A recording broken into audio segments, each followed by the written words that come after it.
سید الشہداء حضرت امام حسین علیہ السلام کے حوالے سے جو گزارشات کی تھیں کہ کس طرح یزیدیوں نے حضرت امام حسین علیہ السلام کو شہید کیا اور آپ کے خاندان کے معصوم علی اصغر سے لے کر جناب حر تک کے افراد کو بے دردی سے ذبح کر دیا گیا۔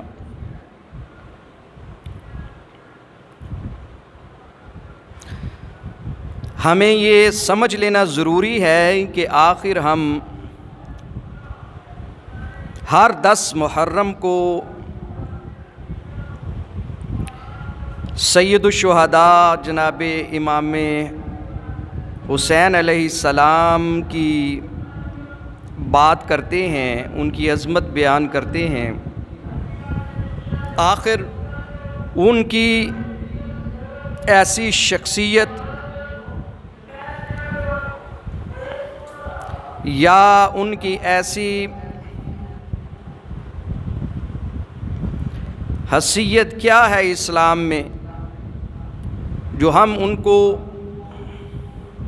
اتنا یاد کرتے ہیں اور یزیدیوں پر ہم لعن طعن کرتے ہیں؟ اس کا پس منظر کیا ہے؟ آج آپ کو اہل بیت کی عظمت، ان کی رفعت، ان کی بلندی، ان کا خاندان، ان کا شجرہ نسب، ان کی عظمت آپ کے سامنے رکھوں گا کہ آخر اللہ نے اتنا بلند مرتبہ اگر کسی کا کیا ہے تو کیوں کیا ہے؟ اس کے پیچھے راز کیا ہے؟ یہ جو آپ حسین حسین کرتے ہیں، اس کے پیچھے وجہ کیا ہے؟ اس کے پیچھے ریزن کیا ہے؟ کیوں آپ حسین حسین کرتے ہیں، اہل بیت کا نام لیتے ہیں؟ تو میرے محترم، میں یا کوئی بھی اہل بیت سے محبت کرنے والا شخص وہ اپنی طرف سے اہل بیت کے ساتھ محبت کا دم نہیں بھرتا۔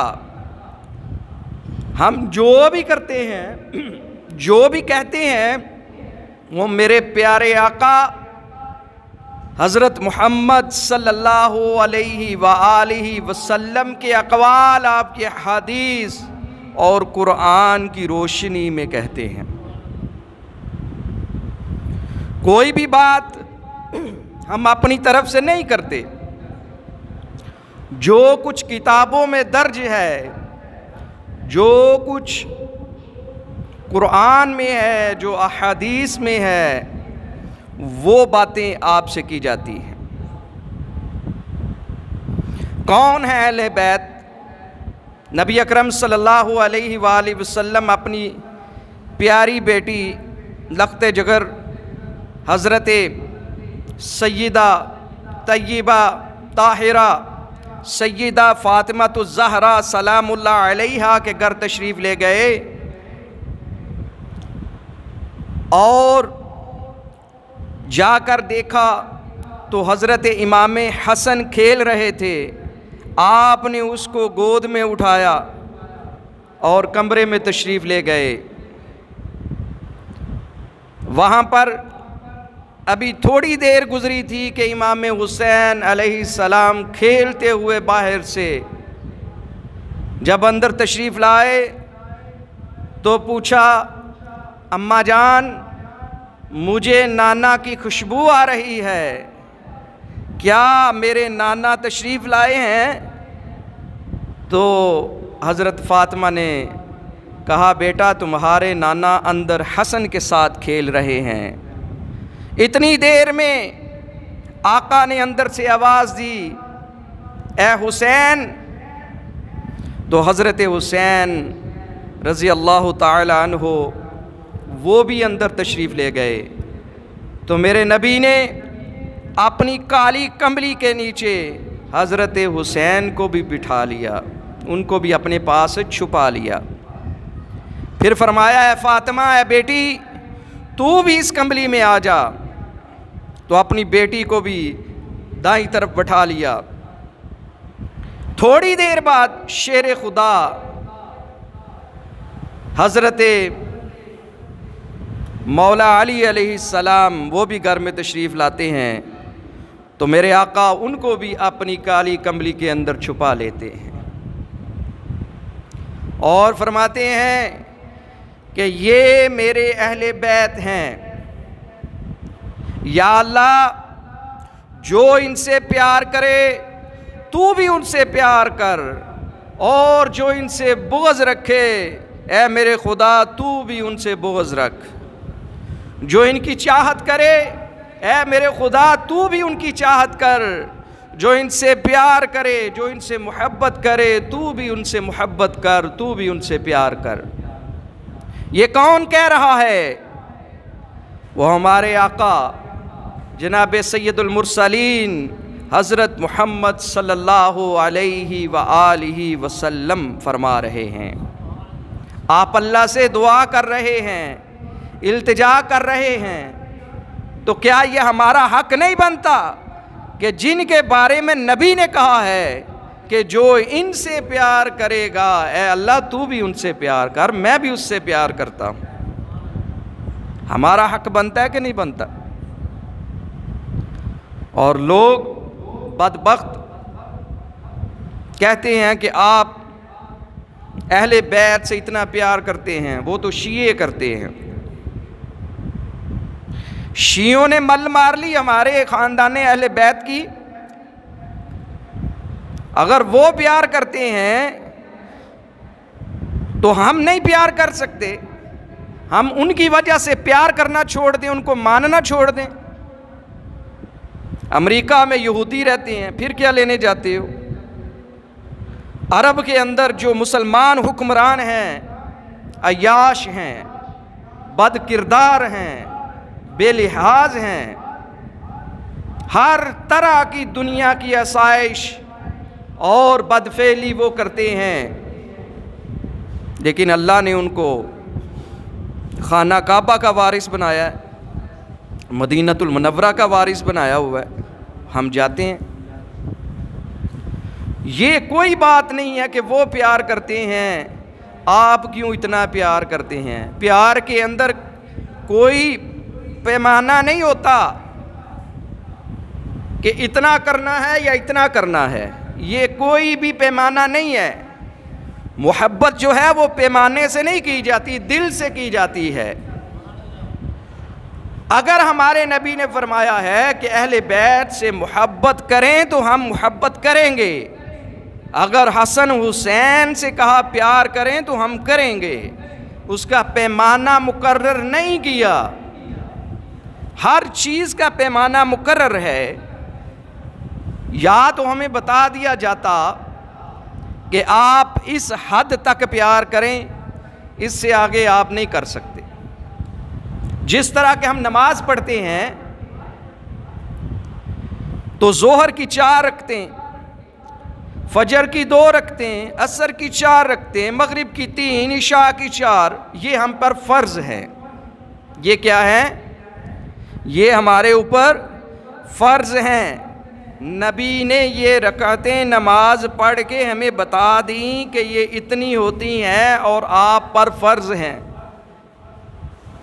اب کوئی بندہ ثواب لینے کے لیے یہ کہہ دے کہ میں مغرب کی نماز 3 رکعت نہیں بلکہ 4 پڑھوں گا، تو کیا اسے ثواب ملے گا کہ گناہ ملے گا؟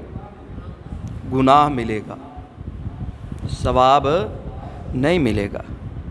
اگر کوئی بندہ فجر کی کہتا ہے کہ میں 2 رکعت نہیں پڑھتا، 4 فرض پڑھتا ہوں، میں 4 فرض پڑھ لیتا ہوں، تو کیا ثواب ہوگا؟ الٹا گناہ ہوگا۔ غلطی کیا تھی؟ غلطی کیا ہے بھائی؟ نماز کے اندر ہم پڑھتے کیا ہیں؟ سورۃ الفاتحہ پڑھتے ہیں، قرآن کی آیتیں پڑھتے ہیں، رکوع کرتے ہیں، سجدہ کرتے ہیں، اللہ کو کرتے ہیں، قرآن پڑھتے ہیں، تو کیا یہ گناہ ہے؟ ہاں گناہ ہے اگر اللہ کے نبی کے بتائے ہوئے راستے پر نہ چلیں تو پھر گناہ ہے۔ جب اللہ کے پیغمبر نے یہ کہہ دیا کہ مغرب کی نماز 3 رکعت ہوتی ہے، تو آپ 4 پڑھیں گے، چاہے اس میں قرآن پڑھیں چاہے سورۃ فاتحہ پڑھیں، الٹا گناہ ہے ثواب کے بدلے۔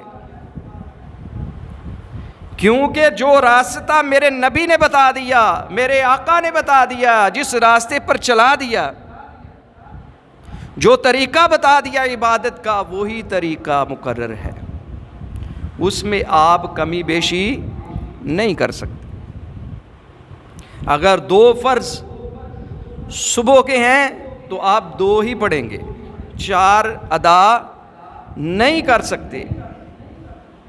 مغرب کے 3 ہیں تو 3 ہی پڑھیں گے، 4 ادا نہیں کر سکتے، حالانکہ دیکھنے میں عمل نیکی والا نظر آ رہا ہے، لیکن کیونکہ جو نبی نے راستہ بتایا اس راستے سے بھٹک چکے ہیں، آپ نبی سے آگے بڑھنے کی کوشش کر رہے ہیں۔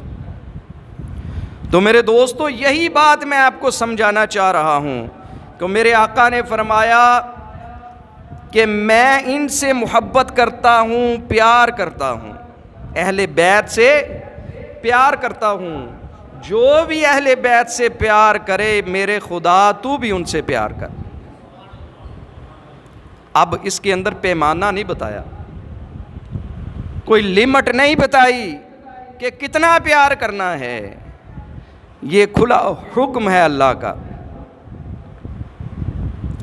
کہ جہاں بھی ان کی بات آ جائے، جہاں بھی حسن، حسین، علی، فاطمہ کی بات آ جائے تو سب باتیں پیچھے چھوڑ دو۔ میرے نبی مسجد نبوی میں بیٹھے تھے تو ادھر سے حضرت فاطمہ الزہرا سلام اللہ علیہا تشریف لائی، تو آپ اپنے مصلی سے کھڑے ہو گئے اور اپنی بیٹی کو اس جگہ پر بٹھایا جہاں آپ خود بیٹھے تھے۔ کوئی باپ ایسے کرتا ہے؟ ہم بھی بیٹیوں والے ہیں، گھروں میں ہم لوگ کیا ایسا بیہیویئر کرتے ہیں؟ بالکل نہیں۔ اپنی جگہ پہ بٹھایا اور کھڑے ہو جاتے، جب بھی فاطمہ آتی تو اپنی جگہ سے کھڑے ہو کر، اور فرمایا کہ فاطمہ میرے جگر کا ٹکڑا ہے، جس نے فاطمہ کو تکلیف پہنچائی اس نے خدا کو تکلیف پہنچائی۔ یہ وہ ہستیاں ہیں۔ جب حضور پاک صلی اللہ علیہ وآلہ وسلم کہیں تشریف لے کر جاتے، کسی جنگ میں، کسی سفر پر، تو پہلے سب سے حضرت فاطمہ الزہرا کے گھر تشریف لے کر جاتے اور سفر پر چلے جاتے۔ جب واپسی آتی تو پھر سب سے پہلے حضرت فاطمہ الزہرا کو ملتے۔ یہ مقام ہے ان کا۔ اور بھی بیٹیاں ہیں 3، کبھی ذکر نہیں سنا ہوگا آپ نے، حضرت ام کلثوم ہے، حضرت رقیہ ہیں، حضرت زینب ہیں، لیکن جو ذکر آپ نے سنا ہوگا وہ فاطمہ کا سنا ہوگا۔ اکثر لوگوں کو 4 بیٹیوں کے نام نہیں آتے، ان کی اولادوں کا پتہ نہیں ہے، ان کے ناموں کا پتہ نہیں ہے، اور فرمایا فاطمہ جنت کی عورتوں کی سردار ہے، فاطمہ جنت کی عورتوں کی سردار ہیں۔ اب بتائیے جنت میں کون کون جائے گا؟ آپ میں سے کون کون جانا چاہتا ہے جنت میں؟ ذرا ہاتھ کھڑا کرے نا جو جنت میں جانا چاہتے۔ ہاں ماشاءاللہ، اللہ تعالیٰ سب کے لیے آسانیاں پیدا کرے۔ جنت میں عورتوں کی سردار کون ہے؟ حضرت فاطمہ الزہرا۔ تو جنت میں کون کون ہوگا؟ حضرت اماں حوا جو ہم سب کی ماں ہیں، جو سب سے پہلے اس دنیا میں اس کائنات میں پیدا ہونے والی خاتون حضرت اماں حوا، وہ بھی جنت میں ہوں گی۔ حضرت آسیہ جو فرعون کی بیوی تھی، فرعون کی بیوی حضرت آسیہ، وہ بھی جنت میں ہوں گی۔ اور بہت عظیم عورت حضرت مریم، حضرت عیسیٰ علیہ السلام کی والدہ محترمہ، وہ بھی جنت میں ہوں گی۔ حضرت خدیجہ الکبریٰ جو حضرت فاطمہ کی ماں ہیں، وہ بھی جنت میں ہوں گی۔ تو ان سب کی سردار کون ہیں؟ حضرت فاطمہ الزہرا۔ پھر فرمایا حسن اور حسین جنت کے نوجوانوں کے سردار ہوں گے۔ حسن اور حسین جنت کے نوجوانوں کے کیا ہوں گے؟ سردار ہوں گے۔ اب جنت میں کون کون ہوگا بتائیے؟ حضرت آدم علیہ السلام، حضرت نوح علیہ السلام، حضرت ابراہیم، حضرت موسیٰ، حضرت عیسیٰ، حضرت داؤد، حضرت سلیمان، حضرت محمد صلی اللہ علیہ وآلہ وسلم، حضرت ابو بکر، حضرت عمر، حضرت عثمان، حضرت ابو ہریرہ، حضرت عمار یاسر، حضرت ابو سلیمان فارسی، یہ سب کہاں ہوں گے؟ جنت میں۔ ان کے سردار کون ہوں گے؟ سردار کون ہوں گے ان کے؟ اب یہ سوال پیدا ہوتا ہے کہ وہ نوجوانوں کے سردار ہیں، کوئی بوڑھا آدمی بھی ہو سکتا ہے۔ تو ہم نے حدیث سنی ہے جنت میں کوئی بوڑھا نہیں ہوگا، جنت میں کوئی بوڑھا نہیں ہوگا، سب جوان ہوں گے، جو بوڑھے بھی ہو جائیں گے وہ بھی جوان ہوں گے۔ تو جوانوں کے سردار کون ہوں گے؟ حضرت امام حسن اور حضرت امام حسین۔ اس لیے ہم ان کا ذکر کرتے ہیں، اور ہمیں لوگوں سے لڑائی جھگڑے کرنے کی ضرورت نہیں ہے۔ ہم صرف اپنے آقا کی بات مانتے ہیں، ان کا مقام اتنا ہے، ان کی بلندی اتنی ہے کہ ہم چاہتے ہیں کہ ان کے خادمین میں، ان کے ماننے والوں میں ہمارا نام بھی شامل ہو جائے۔ وآخر دعوانا ان الحمد للہ رب العالمین۔